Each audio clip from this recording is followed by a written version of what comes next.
Baik, saya mulai. Bismillahirrahmanirrahim. Assalamualaikum warahmatullahi wabarakatuh. Ya, selamat pagi para hadirin sekalian, baik yang hadir di ruangan ini secara offline maupun yang bergabung secara daring di Zoom. Dan pertama saya ucapkan terima kasih kepada pemateri kita yang jauh-jauh datang dari Korea Selatan. Dari Korea Selatan transit berapa hari di Jakarta, kemudian akhirnya sampai juga di UGM. Saya dengar tadi 2010 ya terakhir ke UGM, akhirnya setelah berarti 14 tahun kembali lagi ke sini untuk bertemu dengan rekan-rekan sekalian. Terima kasih atas kehadiran Pak Parada, kemudian yang kami hormati juga pada Ibu Dr. Dwi Satya Palupi selaku koordinator KPK, Fisika Teoretik dan Komputasional, dan rekan-rekan mahasiswa yang saya banggakan, mahasiswa S1, S2, ya, kayaknya S3 belum nampak mungkin ya. Baik, di kesempatan ini kita akan melanjutkan tradisi kita seminar Rebon yaitu hari Rabu, dan alhamdulillah hari ini Pak Parada berkenan untuk mengisi. Topiknya sebagaimana yang sudah ditulis di sini, Understanding the Tomography Structure of Hadron from a Non-Perturbative Aspect of QCD. Nampaknya nanti mau pakai bahasa Inggris ya Pak, tapi mungkin mix bahasa Indonesia campur bahasa Inggris, enggak apa-apa. Ya senyamannya bagaimana Pak Parada. Sebelum Pak Parada memulai materi beliau, saya akan membacakan CV untuk agar rekan-rekan sekalian bisa mengetahui. Mungkin ada beberapa yang baru pertama kali bertemu. Ya. Nama lengkap beliau adalah Parada, TP itu top, ya pokoknya Parada Hutauruk gitu. Kalau namanya dari Medan, kalau bukan ya Pak? Bukan tahu. Ini cuma nebak-nebak aja. Oke, beliau studi di S1 jurusan fisika di IPB tahun 96.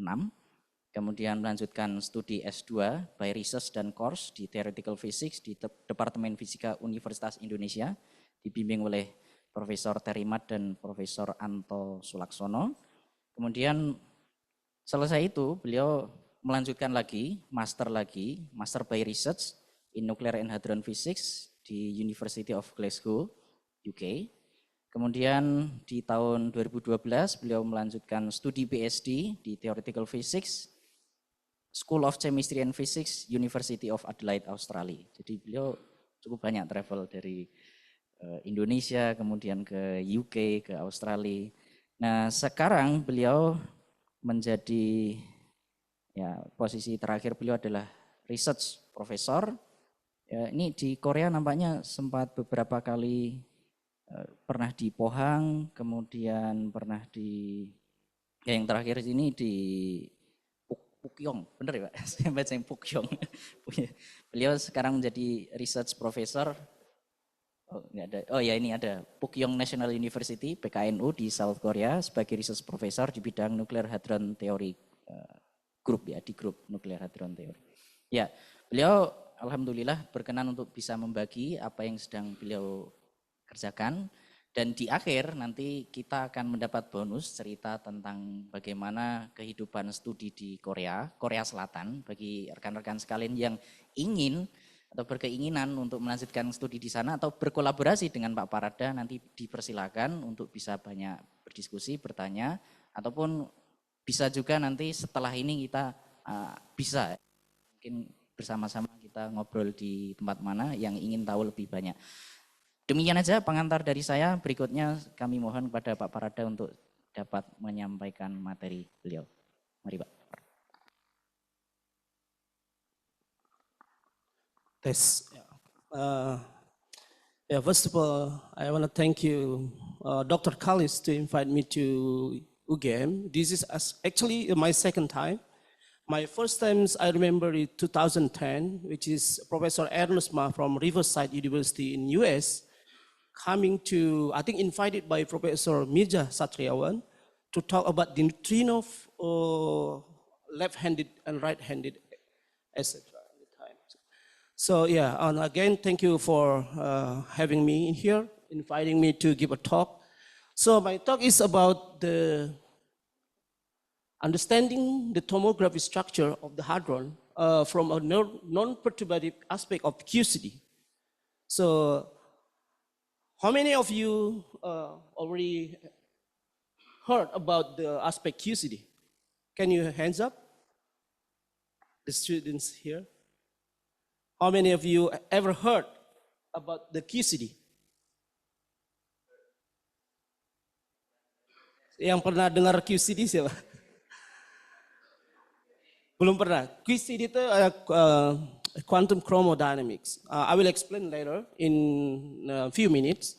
So yeah, as I already explained, my name is Parada Hutauruk. I'm Pukyong National University in South Korea, which is located in Busan, which is the second largest city in South Korea after Seoul. So, okay.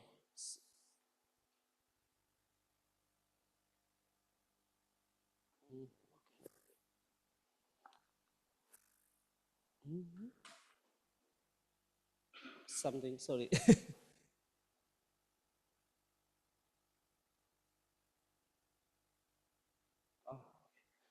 Okay, so this, the title of my talk, as I already mentioned before, so this is the content of my talk. So I will start with some very very brief introductions about building block of the matter in the standard model of particle physics. And next, I will explain what is the hadrons and then what the contents of the hadrons and the size and also related to the scale of the what we're talking about. So then when we talk about the hadrons, so it's related to quantum chromodynamics, we already told you before. So quantum chromodynamics properties, which is confinement and symmetry, spontaneous chiral symmetry breaking. I will explain about this one. And then I will explain about hadron structure, which is from experimental lattice QCD side. Also, there is some interesting analysis that we call it global QCD analysis, but I didn't talk about this one because I have a limited time. So if I include this one, so many slides will be covered. So at the end, how we build the hadron structure from the theoretical side, I will explain about this one later. So at the end of my talk, so I will give you some summary and outlook. Also, as already mentioned by Dr. Kalis, I will give you some bonus about how to get a scholarship in South Korea. So this, I will show you the picture here, sorry. This picture that you maybe knows but related to tomography, which is tomography from XRD. So if you look at this one, this is the brain tomography.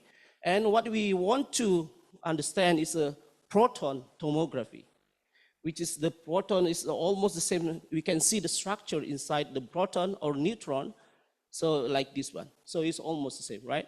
So it's a 3D dimensions that we want to, and then we can understand the structure, sorry, we can understand the structure more complete. And I will show you also this 3D. Also, there's a structure of the hadrons is 1D and 2D, 2 dimension and 3 dimension, 2 dimension and 1 dimension. Okay, so before I go to the hadron structure, I will explain about the building block of the matter. So we know that in the universe, we have U quark, such kind of U quark, charm quark, top quark, down quark, strange quark, and bottom quark. And this fermion, and also we have a lepton, which is electron, muon, and tau, which has a partner, neutrino, electron, muon, and tau. They are interact with this interaction, electromagnetic interactions, weak interaction, strong interaction, and gravity. But gravity is still questioned until now. We don't know how strong this interaction. Okay, so now we focus. I saw this. You can read this one, but I apologize for this one because it's very small. Maybe you can read it. You cannot read it. So we will focus about the strong interactions in here. So I will explain later about how the properties of this strong interaction. So, okay, before we go to the QCD, strong interaction, so I also show you some hadron content, size and scale, because if we talk about the hadron, so you can see here the QD, this magnetism, QD, electroweak grand unifications. So if you look at this one, this depends on the scale, okay? So the scale is like I cannot see clearly, so I'm very sorry for that one. So this one, I think very 10 electron volt, right? 10 electron in 1 MeV, 1 GeV is something few GeV, like 20 GeV, and etc. So this is the scale about the strong that we have. The strong weak interaction, electroweak interactions, and also QD interactions. So what we focus is this one. This one is a hadron. If you look at this one, these atoms, right? Atom content of proton, neutrons, right? Number of proton and neutron.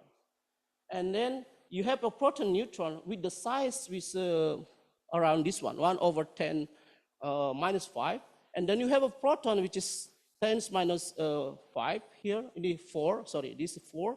See, proton is a size 10 minus 15, which is 1 femtometer, right? So this that we're talking about, so this we want to focus is size very small. It's a 10 minus 5. It's a 1 Fermi.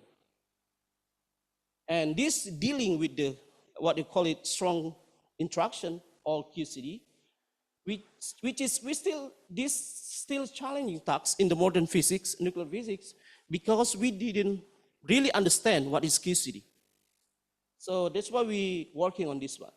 So in this side, you can see the cartoon. This cartoon of the, if you imagine proton has a 3 quark inside, but there's not very simple like this one. You can, and then you know the spin and the charge of the proton like this one. But this, we know this one, 3 valence quark inside the proton, but it's not very simple like this. But this like this one. There's also gluon, which is a quark and quark interactions with a gluon exchange. So there's a gluon exchange here, and also there is a C quark, which is a C quark gluon decay to quark and anti-quark. So, and then they will annihilation, what you call it, which is interaction anti-quark with the quark, become a proton or gluon again. So with this one, so that's I already mentioned that we will focus to what they call a strong interaction, because with the scale 1 femtometer. So okay. This, so the QCD properties, there's a confinement. Also, what I already mentioned in the previous slide, spontaneously chiral symmetry breaking, or what they call it SCSB. So this the QCD, the interaction, quark-quark interaction inside the hadrons is depend on the coupling, right? So it's a coupling very strong. If you look at the coupling very strong, and this have a very small coupling here, that you call it perturbative QCD. And if you look at this one, if you go up to here, the coupling is very large, that you call it strong coupling, strong QCD coupling. So this one governed by confinement and symmetry, chiral symmetry breaking. These are related to emergent mass of the hadron. So the mass come from this spontaneous chiral symmetry breaking. But this confinement is very questionable. It's still problem until now. No one can solve this problem about the confinement.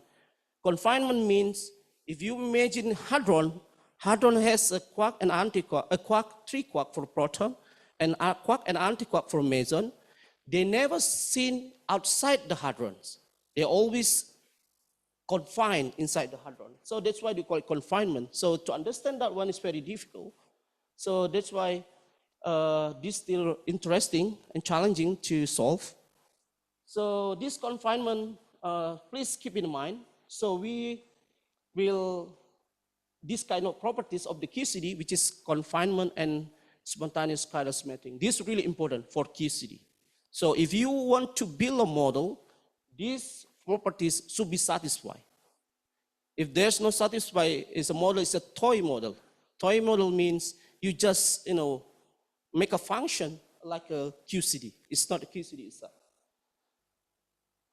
Okay, so if you look at this as short distance, like this one, so high energy and the R smaller than 10.5 femtometer, which is smaller than hadron size. So this QCD is a weakly coupled. That's why you call it this one. And if you have quark-quark interaction, the interaction is very small, and then you can extrapolate the field, the coupling, or the mass to get as a perturbative, right? So if they're strong, it's not impossible to do such kind of perturbative approach. Okay, so in the experiment, I already explained about the QCD hadron size and etc. And also QCD properties like a confinement and spontaneous chiral symmetry breaking. So now, how we extract the hadron structure from experimental site.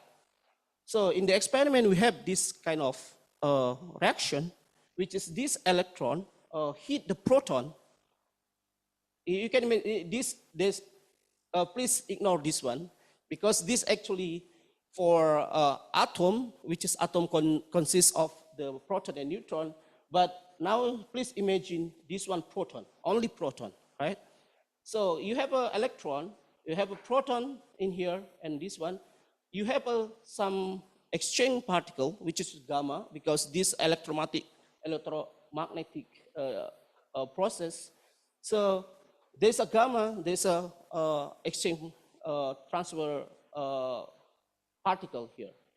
So this one, the Q square, you can calculate it like this one, the expression, which is this energy of the electron, it is a final energy of the electron, this the angle between here. So, and the x is a fraction of momentum of the quark inside the proton, that we call it xp. So please imagine like this one. We have a proton with the momentum p, right? So you can imagine proton has a quark inside, right? Like quark, 3 quark inside. So each quark has this momentum, xp, which is x is a fraction momentum of the quark inside the proton, right?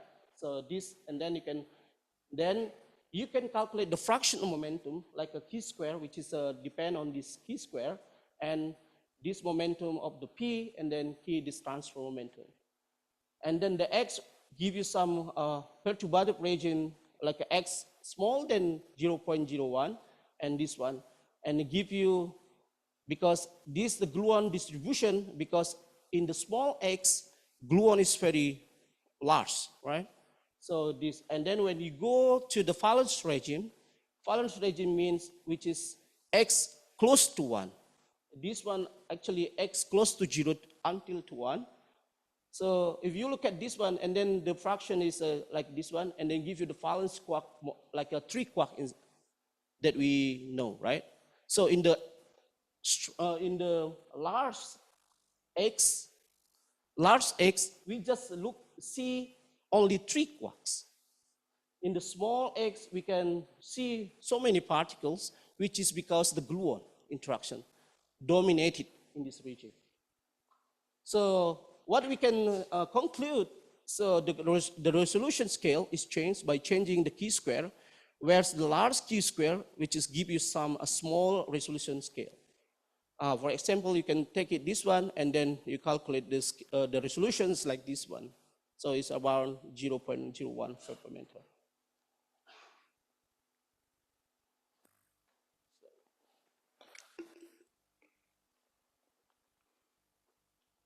So yeah, okay, now this we can measure the hadron structure from deep elastic scattering that you call it.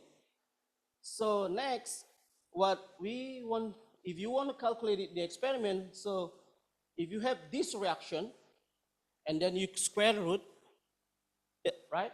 Then you can have the cross section. The cross section is can have a Parton distribution function, which is this you give you some like a hadron structure, you call it.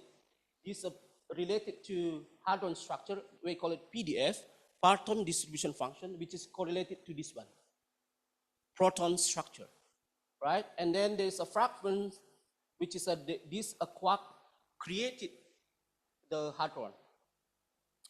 So maybe this is the first time you see this one. So now it's just accept that one. Don't think too much.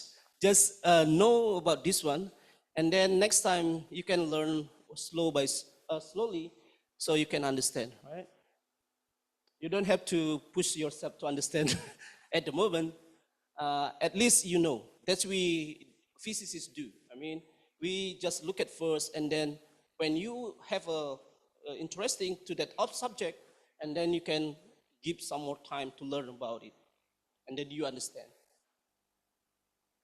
Okay, that's a reaction that we have, and also there's another reaction that we call a neutral inclusive deep elastic scattering.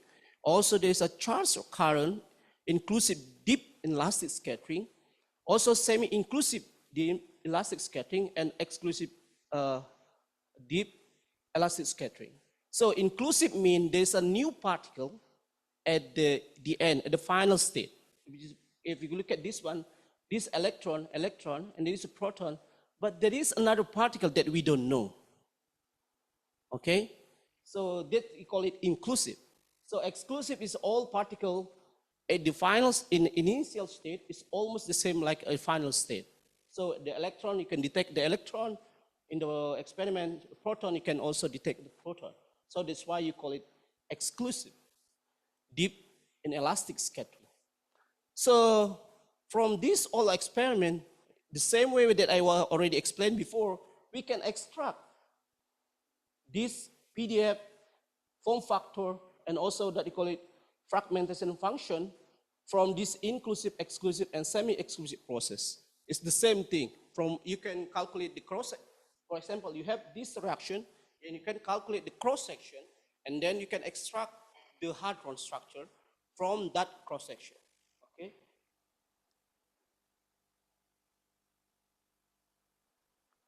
Okay, so I will give you some another about the experiment, what we have in the experiment.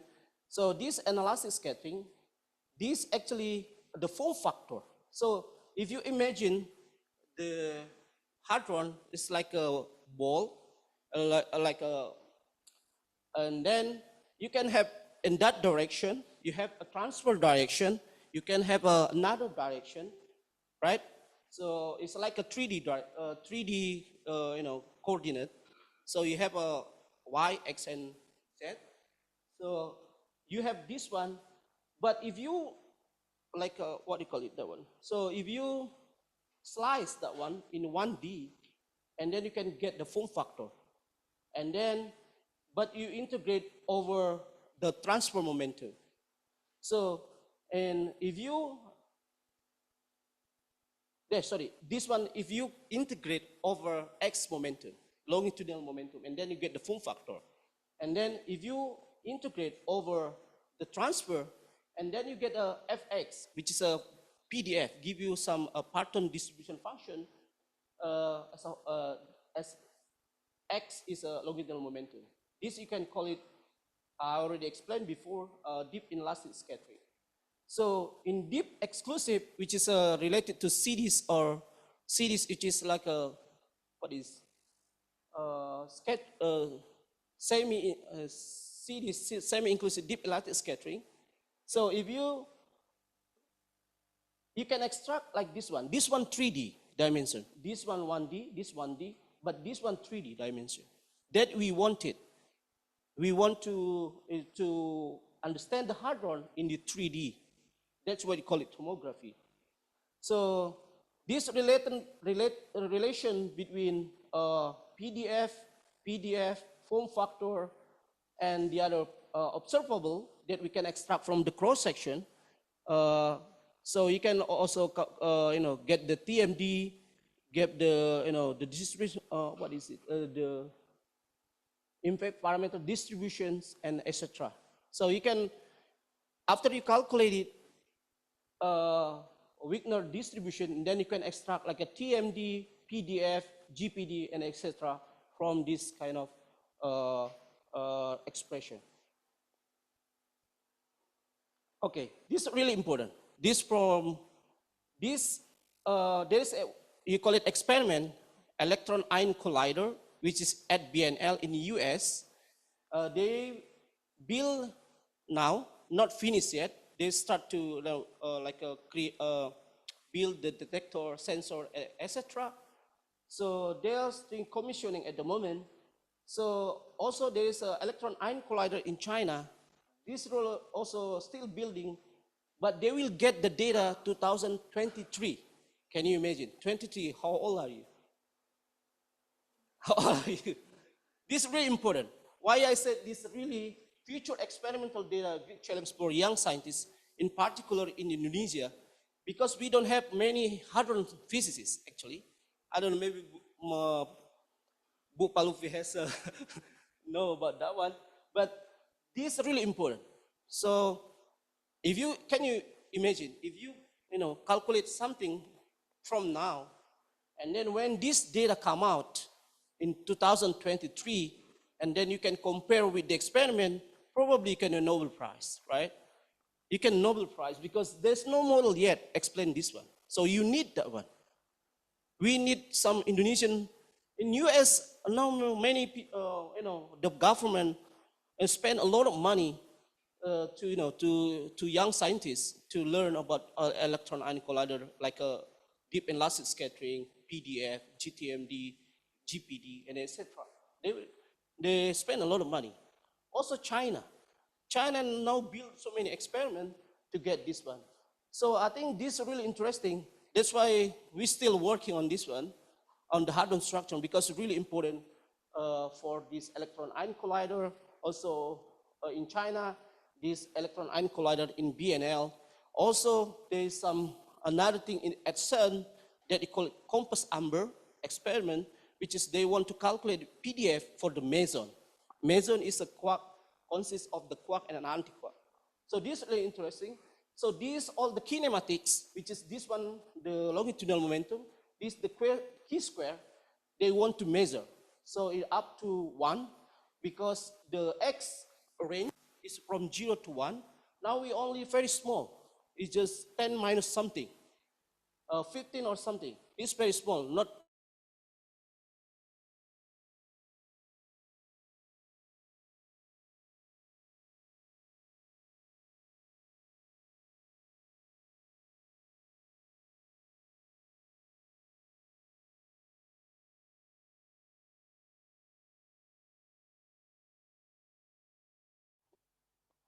like Monte Carlo nested sampling, etc.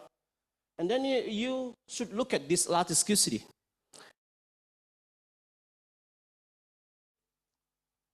Using lattice scarcity, but the lattice scarcity also need some money to build supercomputer, because this related to such kind of very supercomputer things, which is need more spend a lot of money to. Okay, so this I'll show you some calculations from the QCD, lattice QCD, which is a piece-space gluon PDF for the proton and meson. So this one, if you look at this one, this I took from this paper. So this for proton, this from meson. But they calculated, you can see the mass of the pion, 310 MeV. That's really large. You know the mass of the pion? Who knows pion mass? Pion mass is only 140 MeV. It's a very, this one larger than physical mass of the pion, 140 MeV. So this not really precise, but this really help give a guidance two theory to calculate the gluon distribution, which is very difficult. Okay, so for the proton and the meson. And the next thing, this also what you call it gravitational form factor for nucleon. But this you can see here also the pion mass is 450 MeV. It's also very large compared to the mass, physical mass of the pion, which is 140 MeV.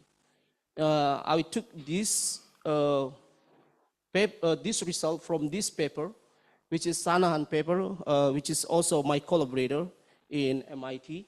So they calculated such kind of things. So this related to the tensor mu, which is related to space tensors, metric tensor. So when you calculate, get a stage, initial state with the final state, and then you can get this one. Okay, so anyway, just I'll let you know anyway. And then more work on gluon GFF, gravitational form factors. You know what? Because this is still large. Physical mass of the pion is still large. You have to close to the physical mass of pion, 140 MeV. Also, I'll show you the quark. This one, the quark, gravitational form factor, gluon gravitational form factor, the expressions.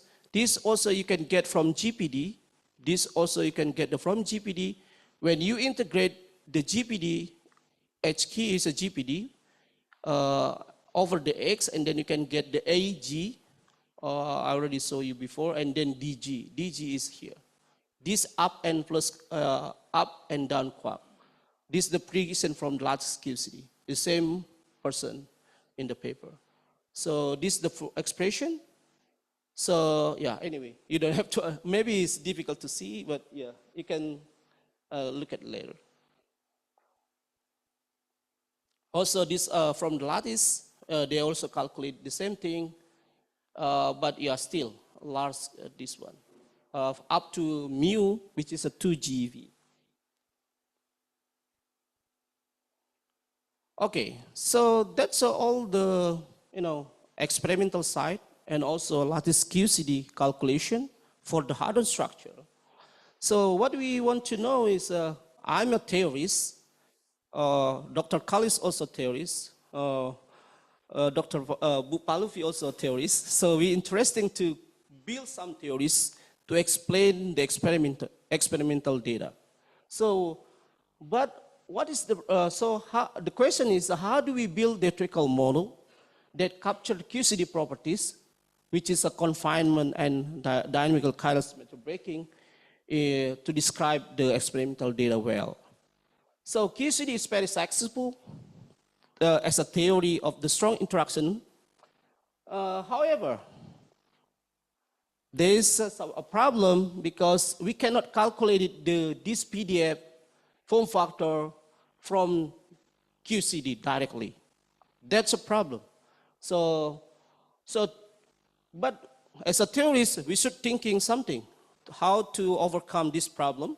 So what the problem is, we build a QCD-inspired model that we call mimicking QCD properties, like confinement and SCSB.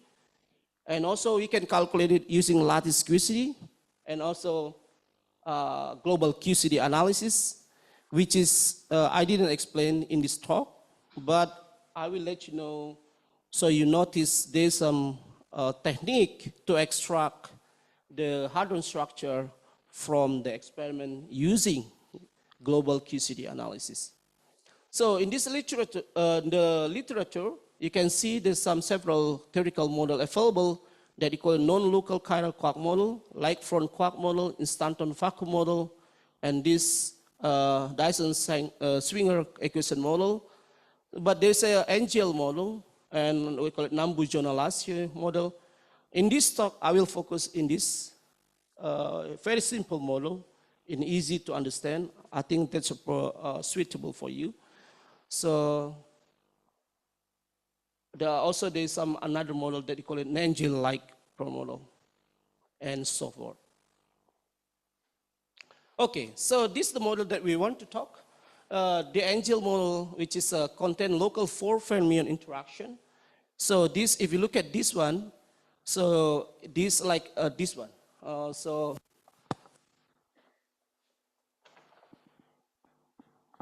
this interaction is like this one. So it's a point interaction. It's okay.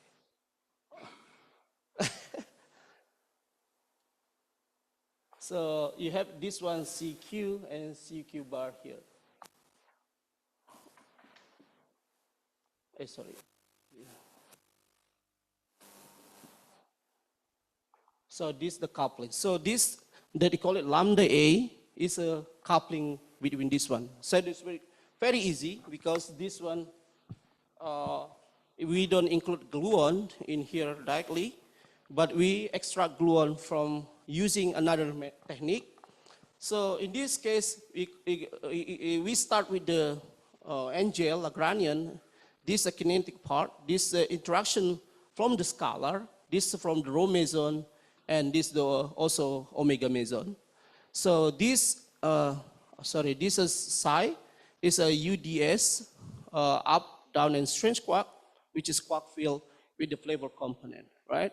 So this is the coupling of this one. So this is G pi, 0, G omega.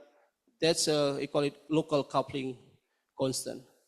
See, this one, we call it the current quark mass, which is a up-down quark mass, down, up quark mass, down quark mass, and also strange quark mass.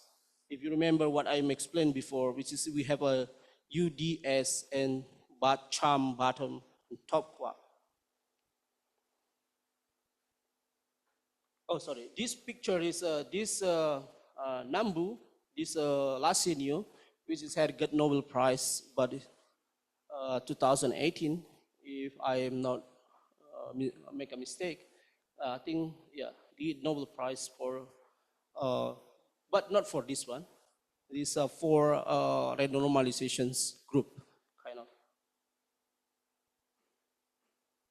Okay, so in the angel model, if you gluon field, integrate it out, absorbing to G pi coupling constant, and local four interaction that I already saw you here. So usually you have a quark-quark interaction, there's a exchange, we gluon exchange, and then it becomes like this one. So in the angel, which is a lack of the confinement, which is properties of the QCD, so because this is a four fermion interaction, there's a divergence. Divergence come from the quark propagator. So to overcome this one, we use like a proper time regularization scheme, which is simulating. Please keep in mind the confinement QCD. So we can avoid divergence. So you can see in this paper a more detail about such kind of regularizations. Okay, so this one, so you have, for example, here you have the transform the propagator. This is a propagator. You transform in this form, and then you have a limit TUV, which is ultraviolet. This one infrared. So using this one, and then you can determine this lambda infrared, which is close to lambda QC, which is around 240 MeV. And this lambda UV is determined to fit with the pion mass and the pion with decay constant, which is mass of the pion is 140 MeV, as I already mentioned before. So this is a decay constant, which is 93 MeV. So using this one, we can calculate the mass of the quark, and with this quark which is up, down, and strange quark. So you can calculate like this one. And then this end up with the chiral condensate, which is order parameters of chiral spontaneous symmetry breaking, which is generated mass via interaction with the vacuum. So you can see this one cartoon for DCSP. And this one, I show you the mass, how we generate the mass here. This is the mass of the quark. So if you look at this, this I call it chiral quark mass, which is the quark mass equal 0. That I call it chiral limit. So if you see this one, even that the current quark mass equal 0, the mass is not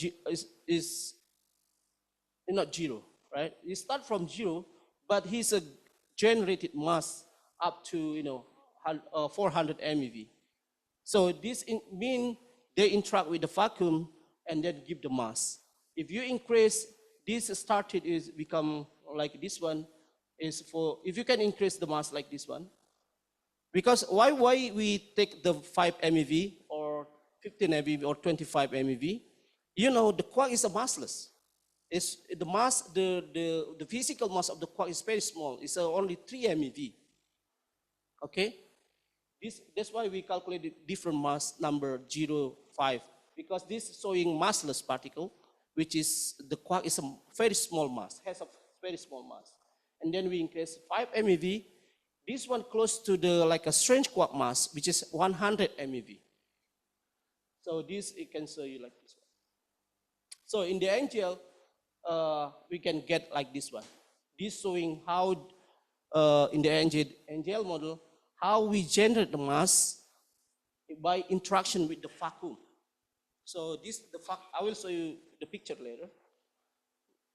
So this do we have, but this actually is not really precise, because we have like a momentum dependent. Because you know the QCD is depend on the scale, which is scale showing some momentum dependent, right?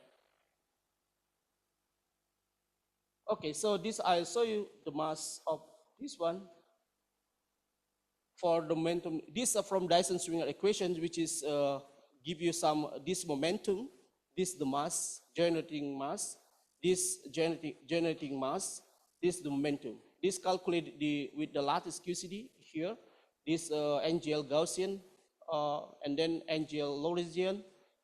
This Gaussian means that the regularization that you use in the momentum dependent. Okay, so you have this one and then Gaussian chiral like this one. So this kind of mass that you generate from 0, this one, and over momentum, when the momentum increasing, and then give you some like this one. Anyway, so okay, so this another one that when you build the model, you know, I already mentioned that hadron, which is confined the quark inside, right? That you call it like a bound state hadron. So bound state hadron is very difficult to describe. So, but we can use what you call it Bethe-Salpeter equations, which is to satisfy bound state hadrons. So using this one, we start from such kind of distinct reduced matrix, and this you can write down like this one. You don't have to, again, you don't have to understand this one. You have just, I will just show you the expression. Please remember, and at least you know it already. So this is for the meson, this one from the rho meson. And then what the difference between meson and the rho meson? Meson has this a vertex gamma 5, this a gamma 5, but this also meson, kaon, is a gamma 5, but this is a factor meson. Factor meson cannot be gamma 5, but as a gamma mu. Axial factor has a gamma mu, gamma 5, but I didn't show it to you. You can change also with tensor, which is tensor is sigma mu nu here. So you can change it, the vertex. Okay, so we're using this one, and then you can calculate the meson mass using this formula, which is get from the pool. If you look at this one equal to 0, and then give you some this mass, and which is a mass you can get from divergent, right? From nothing, kind of. So this give you mass. This one, this the vacuum, okay? And this the vertex that I already mentioned before. So the quark is interact with the vacuum and then give you some loop like this one. So this integrate over this one, give you some loop. Every time you have you seen the loop must be this related to some integration like this one. Okay. Okay, that's an angel, our model that we want to build. Now we want to calculate GPD, which can be extracted from the experiment. So we calculate GPD from nucleon in the angel model. So this already, I will skip this one because I already mentioned this one, which is hard exclusive, which is a GPD, where the high momentum like this one absorbed by quark inside the nucleon and producing real photon without breaking up the nucleon, because quark, confined inside the nucleon. And then the average momentum, you can, this initial state plus final state divided by 2, and then you get the average nuclear momentum. Okay, again, this may be new to you. At leading twist 2, a GPD are formally written like this. This integrate over the exponential x, this xp minus y plus. P minus y plus, actually this in the light coordinate. That's different with the coordinate, like a momentum coordinate and the coordinate, usual coordinate that we use. But this one, we use like a, the symbol with the, maybe you ask question in your mind, what is plus, what is minus here? Yes, plus actually if you have like a pi, it's the same like a P0, P plus, pi minus something, like this one. But this one, and it's the same like this. P mu is can be P plus, just changing the mu with the plus, the light coordinate. Right? So that's the simple things. Anyway, I will show you later. If you have any questions, and ask me anyway. So using this one, and then we also has this one. Using this one, and then you can get this the final state and the initial state with the gamma plus. Gamma plus is unpolarized, and then you can write down this one as a function, this nucleon spinor, and this also nucleon spinor in final state and initial state. And then you get this observable, this one for the unpolarized, and this for polarized thing.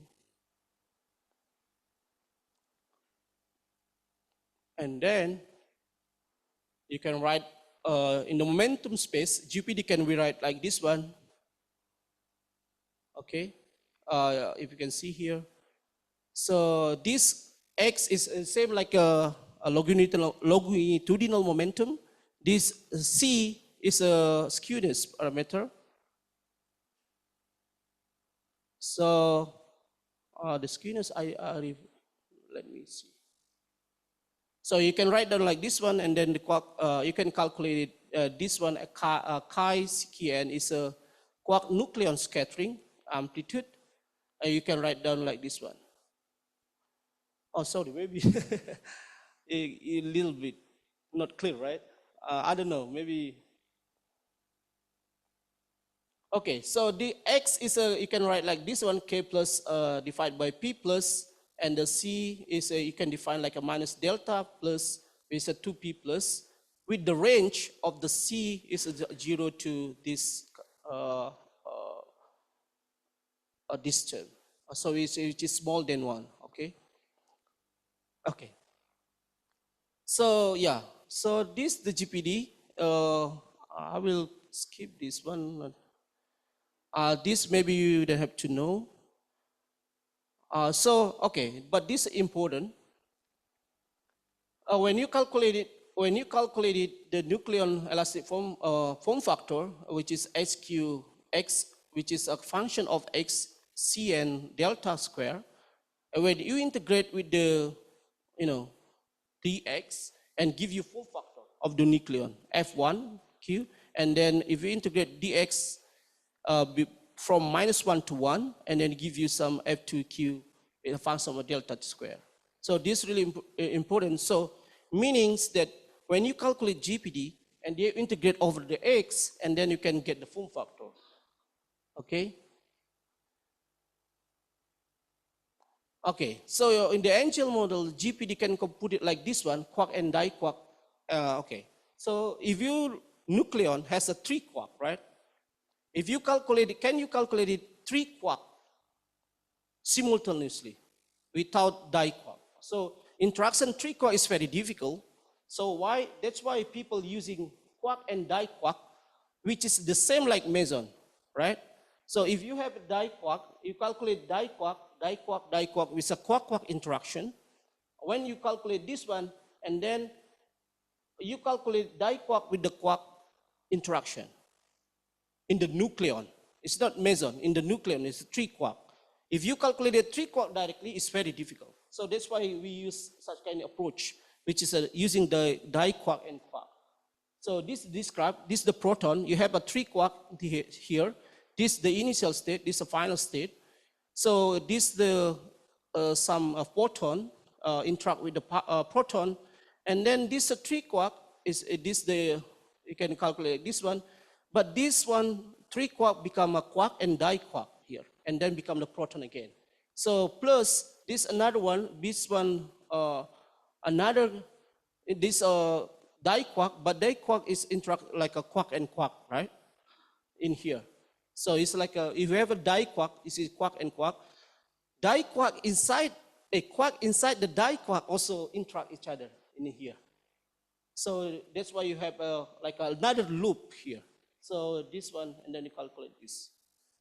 This take a long calculation if you want to calculate it, but yeah, I will. I just show you this one. Okay, so this is why we calculate it. So we calculated this one G mu, which is the current from the Feynman diagram that I will show you before. So this G lambda, which is this for the quark, GD mean for diquark, which is a GD, this one, the same like this one. So in here, we just consider a diquark consists of isoscalar diquark and also isofactor. We don't include it. So we just, if you imagine like a diquark has the same, this one has a spin, quark has a spin. If you have a spin down and spin up, and then you can get this kind of isoscalar diquark. And if you both like this one, and then you have isofactor diquark. But in our calculations, we didn't include that one because complex the calculation. We make it easy, right? Okay, so, okay, I'll skip this one. Okay, this is way too complicated. Okay, I will jump into here. So this the meson, is also calculated the GPD for the meson, not nucleon. I already skipped the nucleon because it's very complicated. So for the meson you have a quark and antiquark inside the meson. So you have that one, and then you can write like this one. This is the quark, this the proton hit the quark, this the proton hit the antiquark, right? So when you calculate this one, and there's the momentum P square is same like this one, and then Q square we define like this, and then average momentum you can like this one, and the skewness, which is P plus minus P prime plus, and then over P plus P prime plus. So with the C stand for the skewness already mentioned, and then Lycon vector you can define like this one.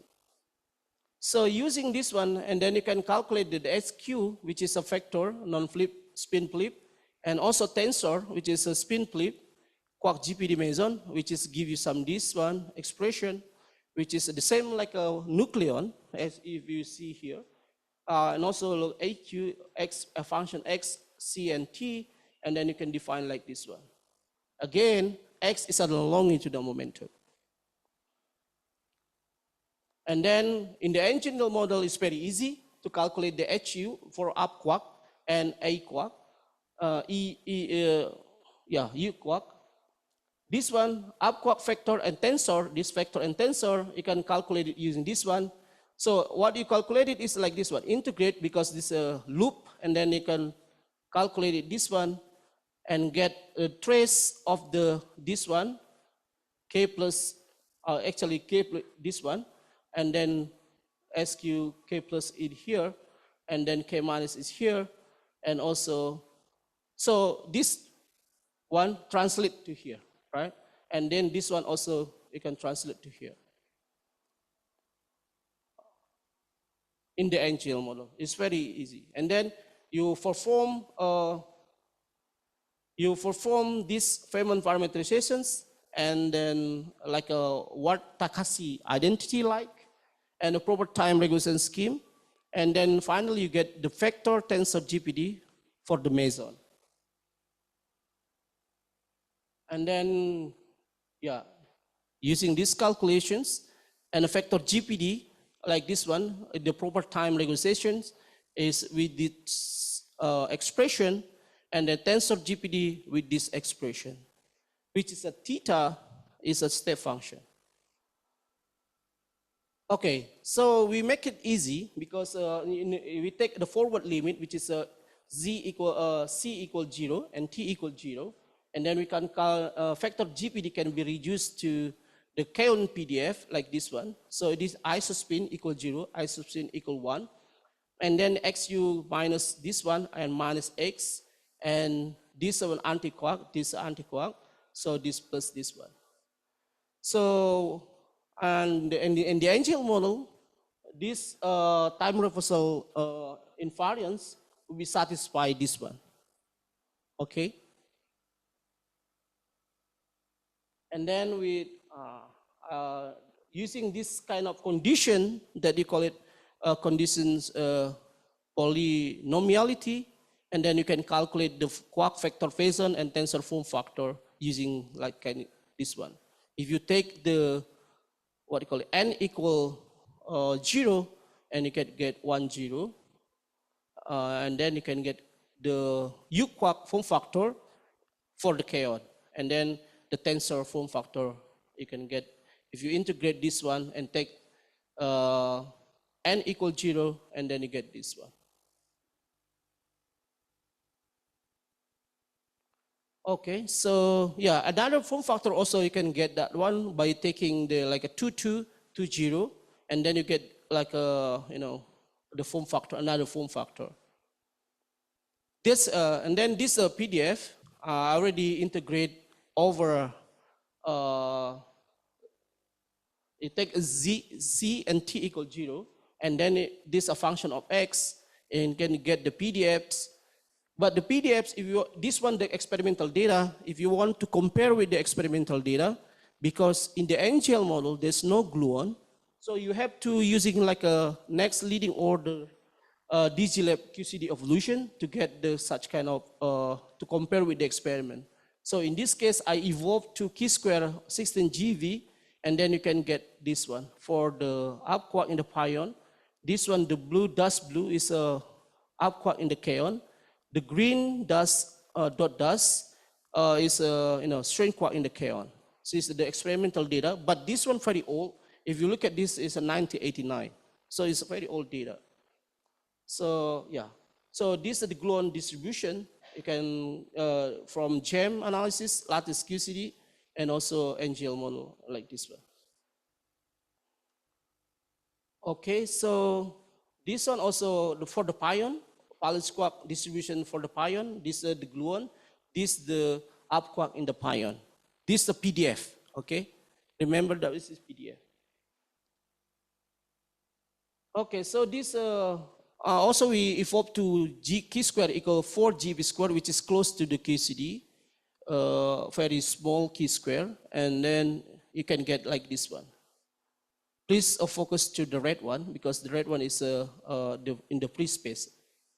You don't have to look at for different density, which is a declared matter. Okay, 5 minutes. Okay, 5 minutes left. Okay. So this is the form factor for, I already mentioned before, B20, A2212, 1001 for the up quark, which is the same like a up quark in the Keown. And then you can also look at this one for the F couplers, U couplers, this strange quark in the kaon as a function of the chi-square. So it is a form factor. So GPD is combined form factor and PDF, but here I show you that one. Already I show you the PDF and also form factor. And that's the GPD. So if you X with the Z, C, and then you can see like this result from the Ken vector and tensor GPDs for C is larger than 0. You can see here 0 to 1, C 0 to 1. Okay. So, yeah. This, okay, another project, don't finish yet. This also really interesting if you look at like a global analysis using machine learning. So, if you extract GPD, it's more challenging, but more data kinematic range here. So you can extract GPD from DVCS, DVMP for the meson, this for the nucleon. And then you can, using this one, GPD extraction using the machine learning. We're still working on this one. There's no new result yet, but we still discuss also with Dr. Kalis here. So also this one, this is related to GTMD, which is collaborate with the, Dr. Kalis Apriyadi in Brin, Julkaida in Brin, also Tawfiq Iqbal, which is a Brin, and it is here. Okay. So yeah, so please, yeah, it's still interesting. So please stay tuned here. If you're interesting, you can discuss with Dr. Kalis, and then we can discuss more about this one. Okay, I think this is all for what my talk today. So yeah, we calculated GPD of nucleon and meson using the effective quark theory, which is mimicking QCD properties, and also new data from electron-ion collider and electron collider in China, Amber Compass, and also upgrade GLab 20, sorry, this wrong, 20, are very important to compare with theory prediction. So for young scientists, students like you, I think it's really interesting to look at such kind of thing, because, you can be, great physicist after calculated something and compare with the experiment after this one, after the data taken from this experiment. And also feature theory, which is a higher twist, non-local, so interesting. Also GPD nuclear meson in non-local, which is I collaborate with the Dr. San in Inha University. And this I already mentioned with development GPD instruction or GTMD extraction using the machine learning. Okay, that is all my talk, but this another thing which is out of the topic, which is a request by Dr. Kalis, which is maybe some of you interest with such kind of thing. Actually, this is a bonus from the seminar, I can say, already mentioned by Dr. Kalis. So scholarship for studying in Korea. So nowadays, in my group, there's no student from Indonesia, just only me from Indonesia, which is working in the hadrons. Also in Korea, not many people working with the hadrons structure. So I'm the only, in Pukyong National University, I'm the only one working on that one. So if you're interested, but not only hadron structure, you can maybe some of you interested with the, like a material science, condensed matter theory, and etc. You can also go to Korea if you like it. And so there is a scholarship that we call it KGSP, Korean Government Scholarship Program. This provided for master and PhD students. So to do this one, you cannot, maybe you can apply directly, but in my knowledge, you have to approach the professor and then to get the scholarship. So the professor will support your application. That's much easier rather than you apply by yourself, right? So you contact the professor and tell them, I want to apply the KGGS. because this KGSP will pay your tuition fee in university, but your salary, not salary, what you call it, the expenses, the professor will give you every monthly salary. Not much, as I remember, is maybe vary, this maybe 1 million to 1.5 million per month. But accommodations is very cheap for the students. You can get the accommodation in the university, which is around 300,000 Korean won. So that's very cheap. So you can have like a 1 million more. If your professor have many projects, you can get more money actually. So yeah, but yeah, please contact professor in university and support application to GSP. And then if the professor has a many research budget, and then you can apply for research grant for master and doctoral degree. This kind of thing, probably he will support your tuition fee and also monthly expenses. For foreign students, TOEFL or IELTS is not really mandatory, but if you have that one, maybe that will support your application. Because I have an experience as also a student from Indonesia, which is struggle to write the thesis. And then it take a long time, and then the supervisor told me, please tell the student from Indonesia if he has a problem to write a thesis. And then, yes, indeed, he has a problem to write the thesis. So the English is not mandatory, but if you have that one, or you can speak in English, is more help you.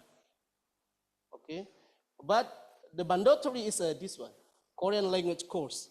So once you get the scholarship, not get the scholarship yet, when they approve your applications, and then you should take like a Korean language course 1 year. So because in Korea, I don't know, in some university like in Europe, maybe you don't have to take a course, right? But in Korea, sometimes you need to get a course, one course maybe, one subject or two subjects, you have to. So you need to attend the class, but most professor will teach you in Korean.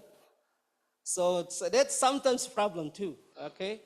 So that's why they give you some Korean language course like 1 year. And they believe, the Korean government believe that you can speak or you can understand Korean after this course, okay? So yeah, there's but this is the only scholarship in Korea at the moment.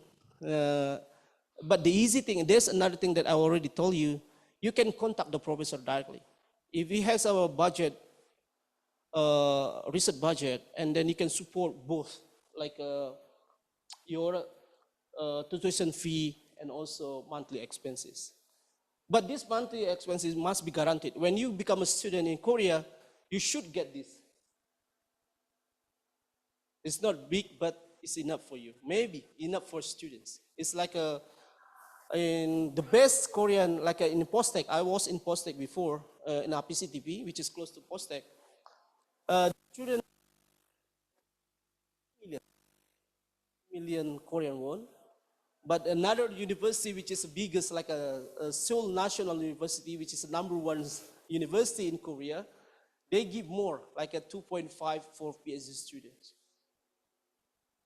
But if you like condensed matter theory or material science, you can get more actually, because they have a lab. Sometimes the company coming to characterize the material, they pay you a lot of money. So good money, not a lot of money, but good money, and then you can get that money to add to your expenses.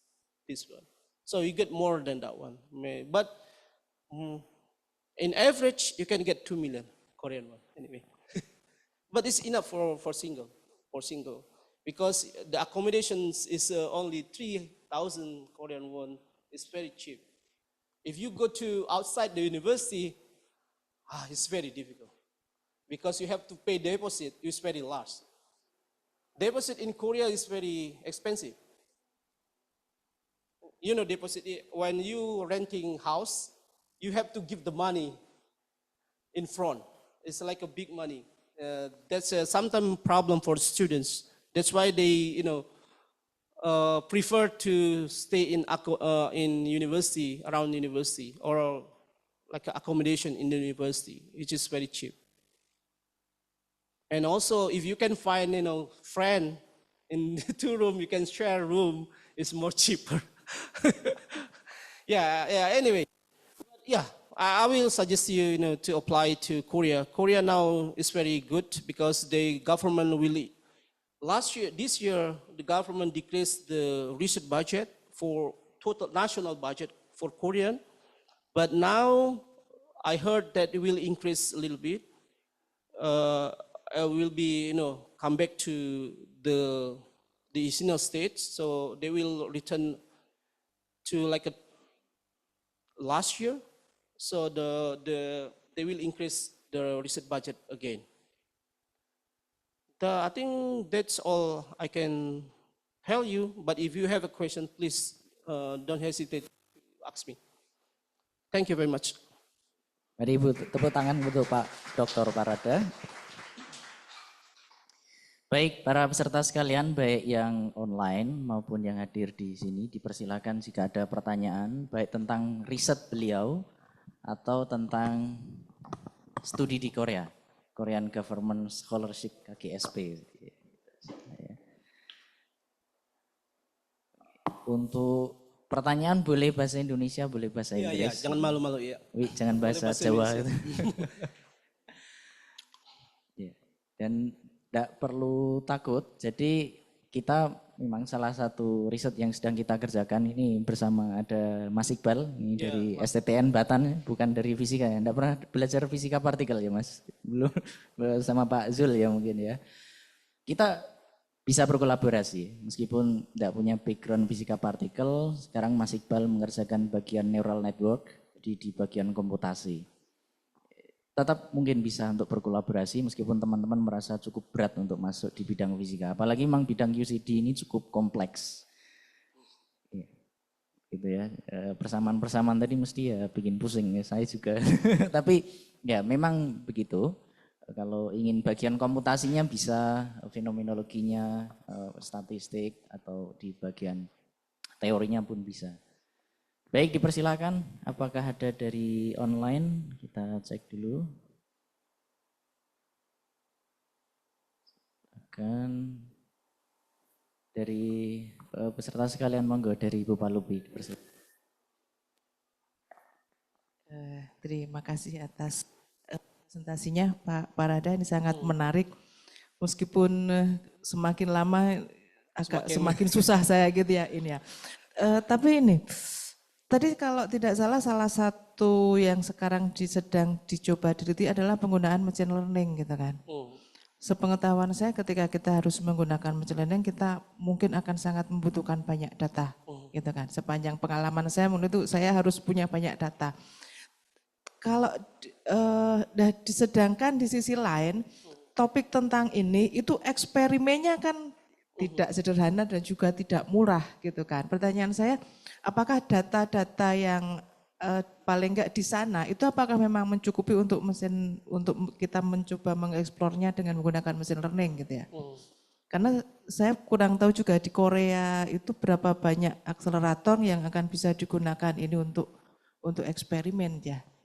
Itu mungkin yang. Langsung saja ya. Iya betul Bu.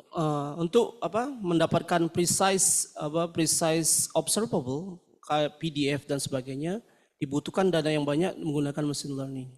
Tapi untuk testing mungkin kita bisa banyak orang bisa pakai semacam toy model. Jadi kita punya function, kita generate aja kayak pseudo data, kita bisa pakai itu untuk testing. Tapi memang betul untuk sekarang kalau di Korea sendiri eksperimennya nggak terlalu banyak. Tapi mostly university di Korea join dengan US collaborations, experiment collaborations like di CERN, US, and Jepang. Japan. Thailand sekarang belum, ya belum. Thailand belum. Mungkin ya Thailand sekarang ya. Saya kenal juga orang saya juga pernah kenal ada orang Thailand. Waktu itu saya visiting di KIK. Dia juga orang eksperimen, tapi mereka masih building eksperimennya, belum join ke kolaborasi di beberapa negara di US. Tapi ya, selagi saya tekankan dibutuhkan banyak data. Untuk sekarang kita masih testing prepare machine learning. Kadang-kadang kan kita nggak tahu nih machine learning ini working apa enggak, karena datanya terlalu sedikit. Tapi walaupun datanya sedikit, sebenarnya machine learning bisa diakali semacam menggunakan data ekstrapolasi data gitu. Nanti kita pakai untuk testing sebelum datanya datang. Tapi ya datanya memang nanti agak data eksperimennya sendiri ya, makanya saya bilang tadi ke audiens, untuk saat ini kita perlu mengembangkan tool untuk mengekstrak data ya, walaupun datanya belum ada, tapi tool ini sangat diperlukan nanti, gitu. Jadi yang sekarang kita lakukan adalah meng-create tool, meng-create model yang nantinya bisa kita pakai ya untuk di eksperimen. Kita pakai, iya udah siap Bu. Jadi begitu. Jadi kita pengen itu. Karena di eksperimen sendiri nanti kalau datanya ada juga mereka bingung. Ini datanya harus diapakan, iya. Karena kadang-kadang kalau kita orang teori nggak ada, mereka bingung nih, gimana mau ekstrak PDF, bagaimana mau kita GATMD, benar apa enggak ini kan gitu. Jadi kita butuh prediksi dari theoretical juga. Gitu.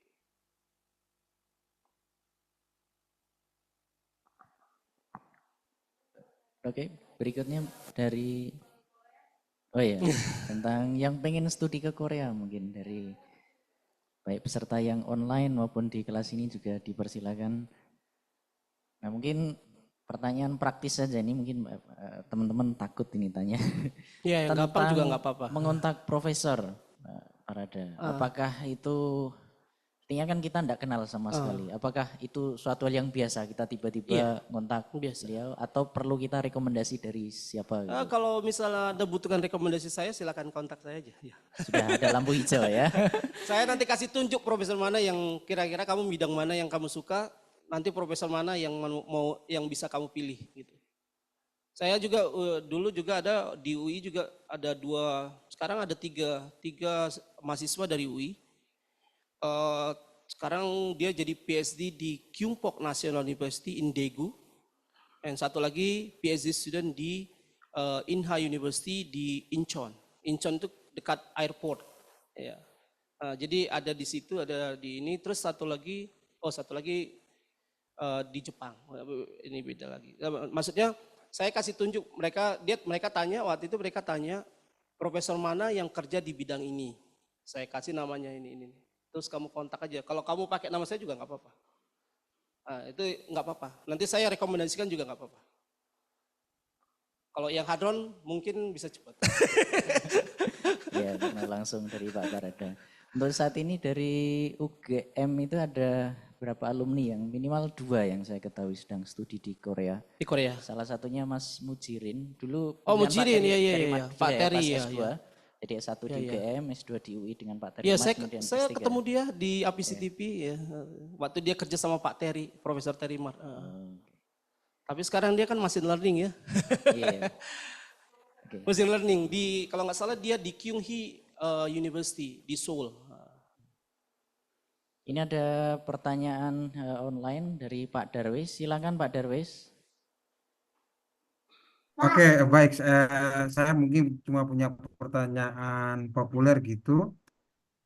Itu kira-kira kenapa quark itu selalu dari perspektif teori gitu ya? Kenapa quark selalu ditemukan dalam keadaan bound state atau keadaan terikat, tapi setahu saya mungkin ya belum pernah ditemukan dalam keadaan bebas atau terisolasi atau dalam keadaan bebas gitu.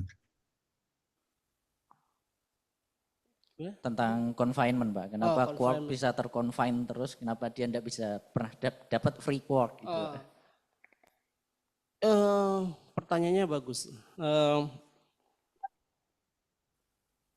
Ini yang kita temukan di eksperimen sebenarnya, dan kita percaya kalau misalnya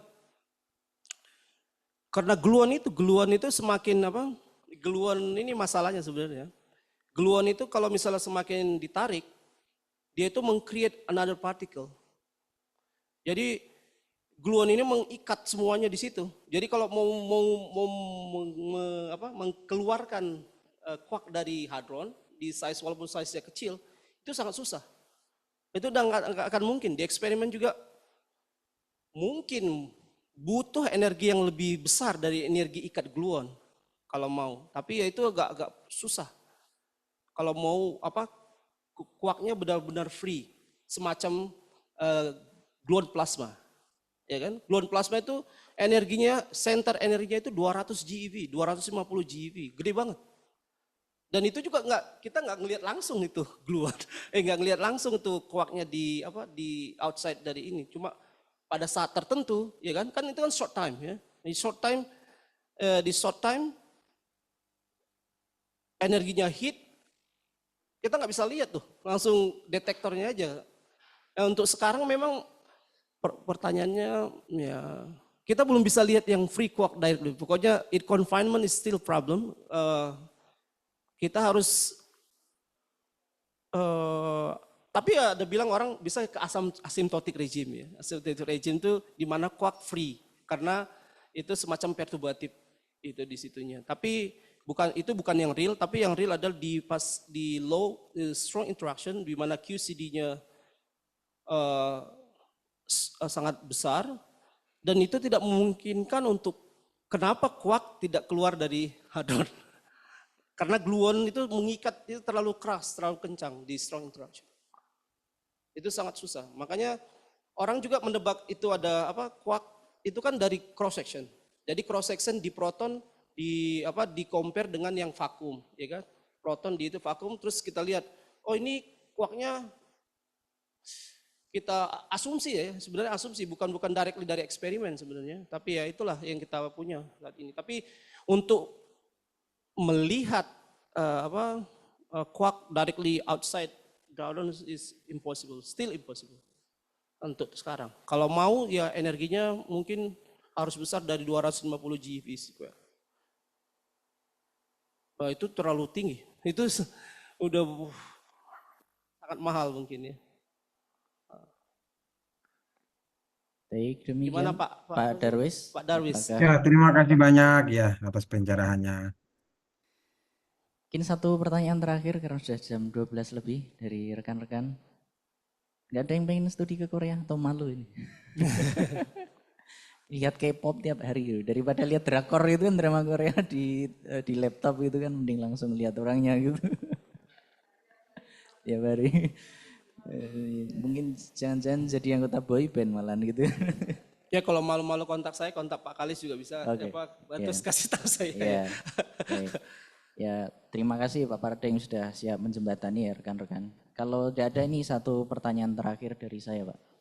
Kalau kaitannya dengan gravitational form factor itu Pak, ini apakah, ya saya sendiri belum terlalu banyak mengerti tentang bagian ini. Apakah ini benar-benar terkait dengan gravitasi, kemudian bisa melibatkan rekan-rekan yang ahli di bidang gravitasi Pak, bagaimana?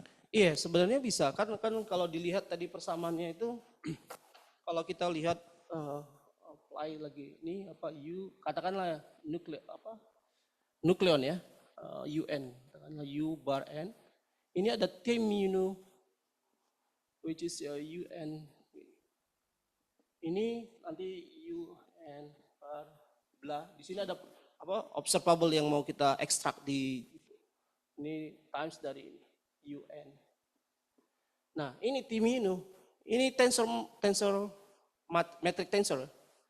Metric tensornya itu berhubungan dengan T mu, itu berhubungan dengan semacam di something Lagrangian saya lupa precise-nya. Tapi berhubungan dengan geometrik, like a cristobal symbol kayak gitu-gitu. Ya, T-mu-nya. Nah itu related ke gravitasi tadi. Karena dia metric tensor T-mu, ada T00, T11 dan sebagainya. Itu nanti berhubungan dengan tensor metrik di gravitasi. Kan? Nah itu awalnya. Awalnya dari sana itunya. Kenapa datang gravitational form factor. Tapi saya punya ini sendiri, feeling sendiri. Gravitational form factor itu kalau kita lihat di macro scale, like di bintang neutron dan sebagainya, ini juga kita belum detect. Ya kan? Ini macro scale. Terus kamu bawa ke scale yang 1 Fermi. Nah, secara eksperimen, saya sendiri bilang itu susah. Susah untuk diukur. Karena pasti sangat kecil banget. Tapi orang di US, katakan di Jefferson Lab, bilang, kita harus ukur ini. Kenapa ya eksperimen ya, ada aja yang mau diukur, yang penting money datang gitu mungkin. Iya mereka memang ada sesuatu yang diukur kan. Tapi itu ada kontroversi sampai sekarang. Jadi ada fisikawan, ada orang fisikawan di US juga yang nggak setuju bagaimana mengekstrak gravitational form factor yang basically berhubungan dengan gravitasi di hadron. Itu probe-nya apa? Kalau kita misalnya kan elektromagnetik ada probe-nya foton ya kan. Kalau ini apa? Nah, bilang graviton. Loh, graviton gimana kita nggak tahu, field aja kita nggak tahu gitu ya. Nah, itu masih banyak ininya, tapi ya namanya juga belajar. Kita hitung aja. Kita hitung aja nanti, tapi saya punya feeling kalau itu agak susah. Susah diukur di eksperimen gitu. Karena itu datangnya ajaib loh. Kalau lihat persamaannya. Jadi di persamaannya itu setelah di T-mu mungkin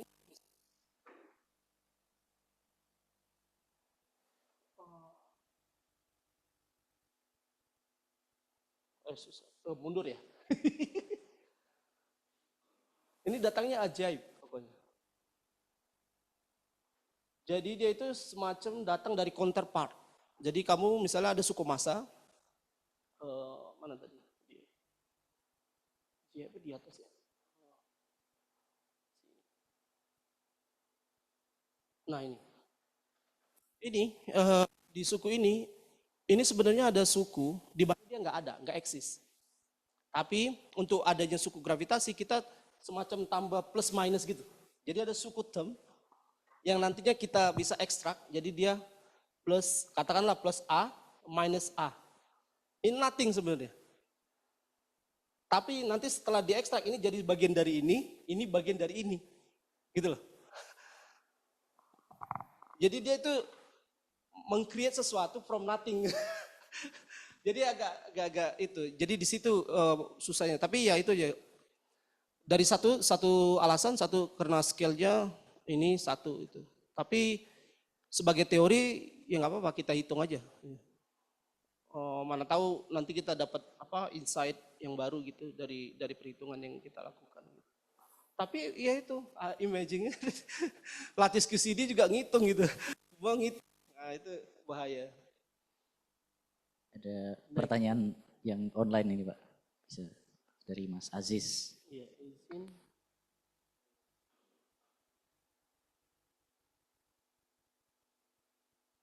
Oh, oke. Nice. Iya. Satu, Mas Ajis terima kasih buat pertanyaannya. Yang paling penting buat komunitas QCD adalah satu, confinement. Ini confinement ini termasuk satu millennium problem itu loh. Millennium problem. Jadi kalau kita bisa jelaskan confinement, itu menarik. Confinement tidak confinement-nya agak beda. Itu confinement yang enggak begitu reliable gitu lah, enggak begitu bagus. Itu mungkin QC, mungkin confinement. Terus confinement QC di hadron apa? Ya, hadron mass, ya proton mass. Karena proton mass itu juga menarik. Kenapa? Kita bayangkan proton itu punya 3 quark, ya kan? Masanya berapa? Masa quark, 1 quark berapa? 3 MeV. 3 kali 3 berapa? 9 MeV. Masa proton berapa? 940 MeV. Dari mana masa yang lainnya? Sisanya dari mana? Nah, itu related ke confinement juga. Nah, itu tuh yang begitu-gitu itu sampai masalah juga. Sekarang katakanlah juga semuanya sama. Macam ya katakanlah U quark bisa decay ke W atau yang lain, ada reaksi weak interaction di dalam proton, ya kan? Itu bisa juga begitu. Tapi ya itu related ke confinement tadi sama emergent mass, hadron mass. Kalau orang bilang ya emergent hadron mass. Bagaimana hadron mass itu di-create dari massless particle ke massive particle gitu. Mungkin itu Pak Aziz, mungkin ya.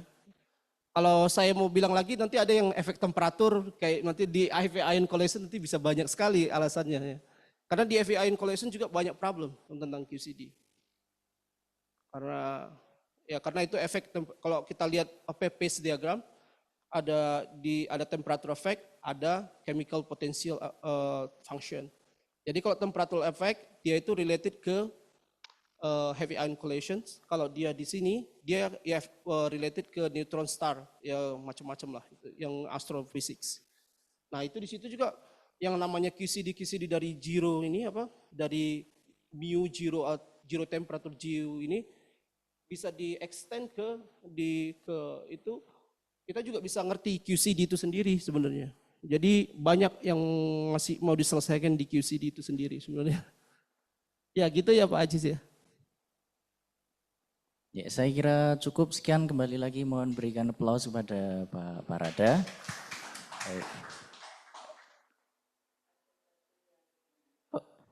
Oh, ada yang raise hand. Waduh, ternyata enggak apa-apa. Oke. Boleh Mbak Dewi Sartika dipersilakan jika ada pertanyaan. Masih boleh ya Pak? Ya boleh. Bisa langsung mengaktifkan mikrofon. Mbak Dewi Sartika, apakah unmute?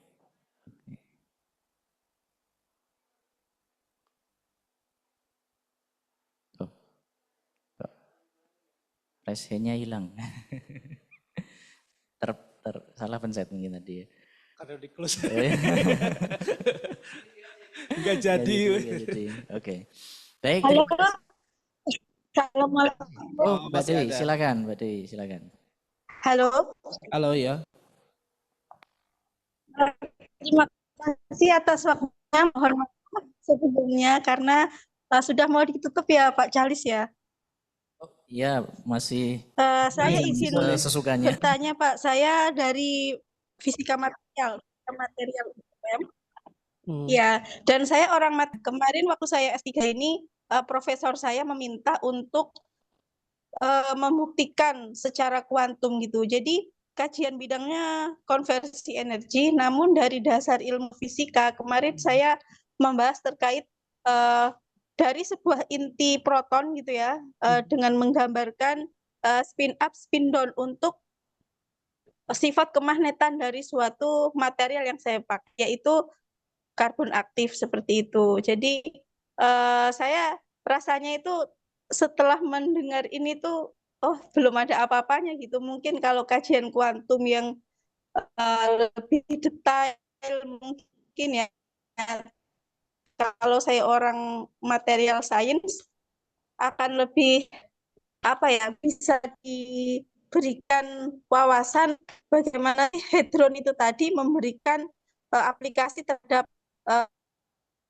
bidang material, dan terutama saya sekarang berada di jurusan teknik mesin gitu Pak. Jadi kadang kalau untuk menulis jurnal itu dituntut yang ini kan, yang unik seperti itu. Mungkin bisa menjadi inspirasi di sini. Terima kasih. Ya, kurang lebih yang saya tangkap tentang magnetism di bidang condensed matter, itu bagaimana kaitannya dengan QCD. Itu mungkin kaitannya dengan spin kalau magnetism. Iya, tadi seperti saya bilang kan ada, kalau di condensed matter memang ada efek temperatur, terus ada efek magnetism dan sebagainya, karena kamu kasih, misalnya kamu kasih magnet, proton, elektron, atau apapun itu, proton atau partikel lain yang bermuatan lewat, maka dia akan terpengaruh oleh magnetnya. Nah, quark juga sama, quark di dalam proton itu juga sama. Katakan proton itu punya charge plus kan, plus 1. Terus kalau kamu kasih magnet, maka bukan hanya protonnya yang terpengaruh, tapi quark di dalam, karena quark itu juga punya namanya fractional charge. Dia punya charge juga. Jadi charge-nya itu ada, kalau U quark itu dari 1/3, terus yang lainnya kayak string quark 2/3. Itu pas dia lewat magnetism, kamu kasih efek magnet gitu, maka dia akan terpengaruh. Katakanlah quark condensate-nya berubah, ininya propertiesnya pasti akan berubah. Sama seperti elektron di condensed matter. Ya, pasti terpengaruh. Karena ada charge-nya. Tapi kalau neutral current, ya misalnya kayak neutron, ya lewat aja dia, nggak ngaruh gitu. Tapi di dalamnya juga berubah karena dia ada fractional charge. Tapi proton neutronnya sendiri nggak berubah, tapi di dalamnya dia berubah karena ada tadi up and down quark tadi di dalam. Nah, dia tuh punya spin, punya charge, maka dia akan terpengaruh gitu. Ya sama prinsipnya secara fisik di condensed matter maupun di fisika partikel ya hampir mirip lah ya. Karena kita juga ya kalau condensed matter kan ya cuma elektron ya, cuma ya kalau di hadron banyak partikel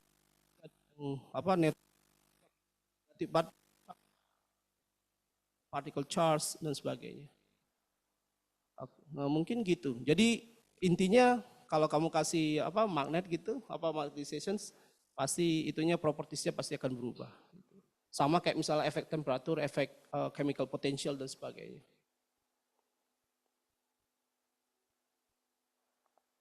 Baik, demikian Mbak Sartika, Mbak Dewi Sartika. Oh, satu lagi Mbak Sartika. Masih ada satu lagi. Yang menarik itu dengan kalau dilihat heavy ion collision, di heavy ion collision itu juga misalnya karena dia up quark itunya punya spin, punya charge, maka kalau dia berinteraksi, proton-proton berinteraksi, maka dia akan meng-create magnetization juga. Karena dia ada charge dan spin dan itu jadi kalau kita collide proton-proton nih. Proton antiproton. Jadi proton antiproton tapi dengan energi yang sangat tinggi, maka dia akan meng-create magnetization. Jadi quark setelah berinteraksi sangat kuat, maka quark-quark di dalam proton itu akan berinteraksi menghasilkan magnet juga gitu. Itu juga menarik di heavy ion collision kalau mau dilihat. Sama makanya ya persis sama kayak di hydrodynamics di condensed matter. Jadi hydrodynamics condensed matter ada, tapi hydrodynamics di heavy ion collision juga ada. Itu juga menarik untuk belajar QCD sebenarnya. Kalau mau lihat, di Groningen banyak orang kerja di heavy ion collisions ya, di tempatnya Mas Kalis dulu di Groningen. Itu ya. Oke, saya kira demikian. Menjawab enggak? Ya, baik Pak, terima kasih atas jawabannya, sangat menambahkan ilmu. Sama-sama ya. Baik, terima kasih. Jadi kembali lagi terakhir mohon diberikan aplaus kepada Pak Dr. Parada Utauruk. Ya, terakhir kami ucapkan terima kasih kembali kepada Pak Dr. Parada Utauruk yang telah memberikan insight baik dari sisi riset maupun tentang peluang studi di Korea. Ditunggu teman-teman jika ingin diskusi lebih lanjut tentang studi di Korea bisa melalui saya atau nanti bisa langsung kontak Pak Parada. Jadi nanti saya bisa berikan alamat email dan nomor WhatsApp ya, kalau boleh WhatsApp boleh ya. Atau email juga boleh. Email. Kasih aja. Kemudian Ya, kami dari Departemen Fisika, saya mewakili mengucapkan terima kasih baik pada Pak Parada, kepada para hadirin sekalian yang sudah hadir di ruangan ini maupun yang hadir di ruang online. Ini ada sedikit kenang-kenangan dari Departemen Fisika, mohon untuk diterima.